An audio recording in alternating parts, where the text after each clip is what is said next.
you ever wondered how could ideas born in India like zero, meditation, and non-violence reshape entire civilizations without armies or conquest?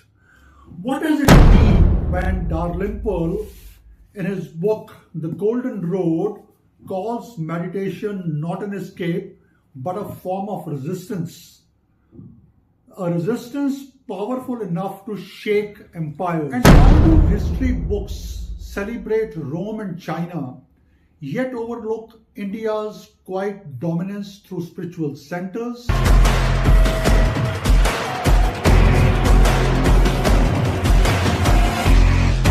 Welcome, my name is Sukhpreet Singh Gyani, and you're watching the channel Unfiltered Book Talk. No spoilers, just the core review, the raw, honest truth about books. If it is on my shelf, it's getting a straightforward review. Let's talk about books. Dalrymple highlights several major categories of export, जिसका कि आज हम इस part में focus करेंगे। आज हमारा focus रहेगा वो exports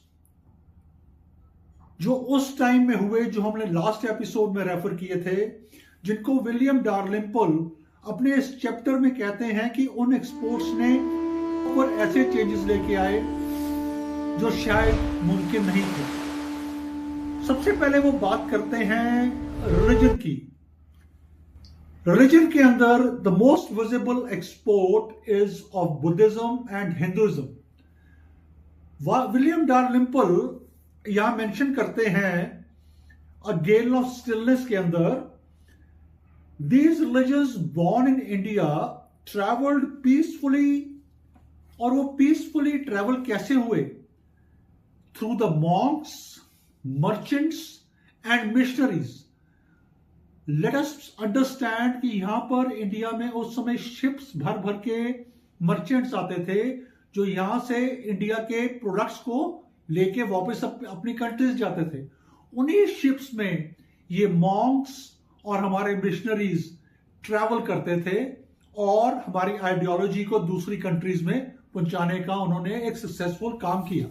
He also mentions that these exports from India completely reshaped the culture of Southeast Asia and East Asia.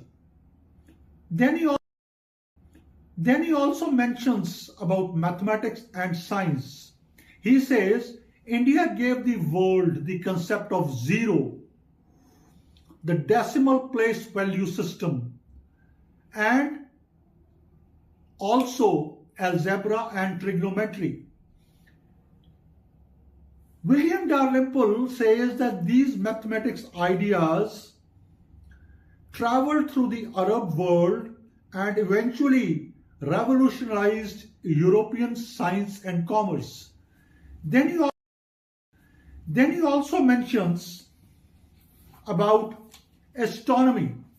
He says ancient astronomers made sophisticated observations, and among them, just to highlight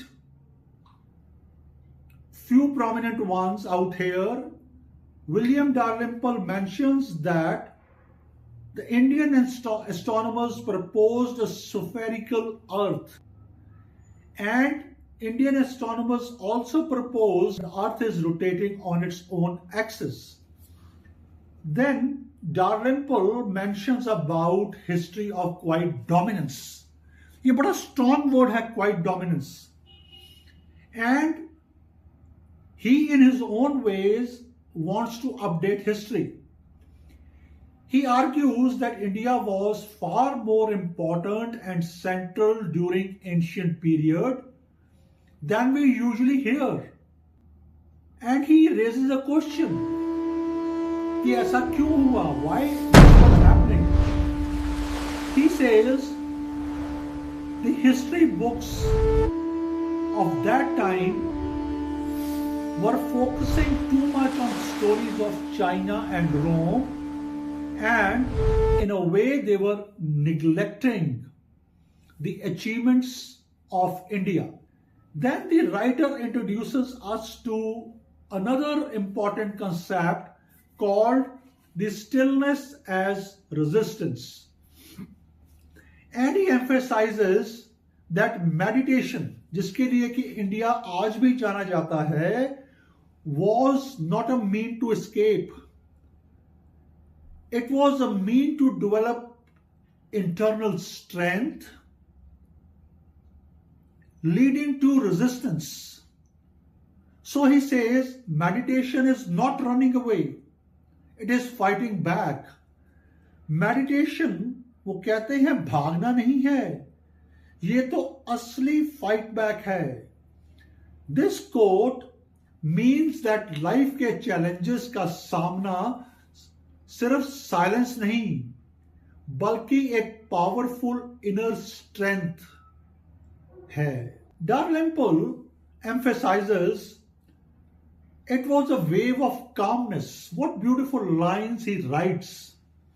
It was a wave of calmness and non-violence spread by Buddhists and Hindu saints, so powerful that it shook the entire empires, achieving change with quietness instead of military force.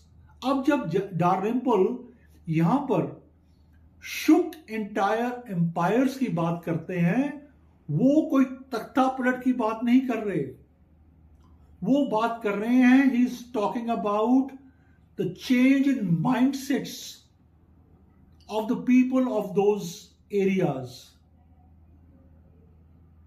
Understanding of Buddhism and Hinduism in areas beyond India. Dalrymple also makes a strong point for India's spiritual geography. Dalrymple अपने इस chapter में he doesn't map India just through cities, but through spiritual centers, places where sermons or peaceful teachings were heard far louder than the sound of gunfire. What a beautiful line it is to describe those monasteries, those learning centers. While doing so, he makes a detailed mention of Ajanta caves, India as having art in the form of spiritual transformation. He describes Nalanda University beautifully. He calls it as the world's first residential university. Of course, in the later episodes, there is a detailed mention of Nalanda University, and we will create an opportunity to discuss that too. He also mentions India as the greatest source of knowledge for good 7 centuries. और वो यहां पर mention करते हैं कि India से ये जो आउटफ्लो ऑफ नॉलेज हुआ वो कहां कहां तक गया. For example, there is a special mention of Naubahar monastery जो कि बल्क अफगानिस्तान में है, and host of other places like Indonesia, Cambodia and Thailand. और जब मैं इस चैप्टर को पढ़ रहा था तो मुझे एक चीज जो बहुत अपील की, and I would like to mention it out here, it is important to mention the style of writing of William Dalrymple. Dalrymple has a very beautiful, almost musical way of writing. A Gale of Stillness is pure poetry. It perfectly sums up India's quiet influence. It was gentle, yet it caused massive world-shaking change. It's important to read this particular book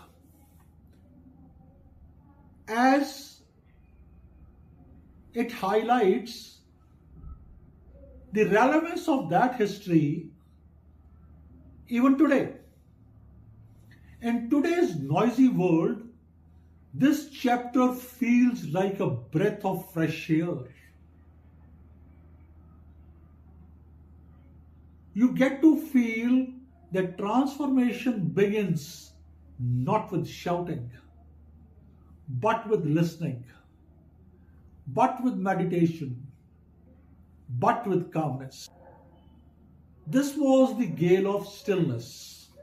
We have covered this chapter in two parts. You can refer to the last episode to know more about what we covered in that episode. So that was Gale of Stillness, and this is just the beginning of the Golden Road. In the next episode, we would feature India, the sink of world's most precious metal. In simple words, अगर हम बात करें तो William डार्लिम्पल उस सोने की चिड़िया की बात करते हैं चैप्टर 2 में, जो कि कभी भारत था. Please do like the video, share it, leave your comments, as your comments will only make us do even better.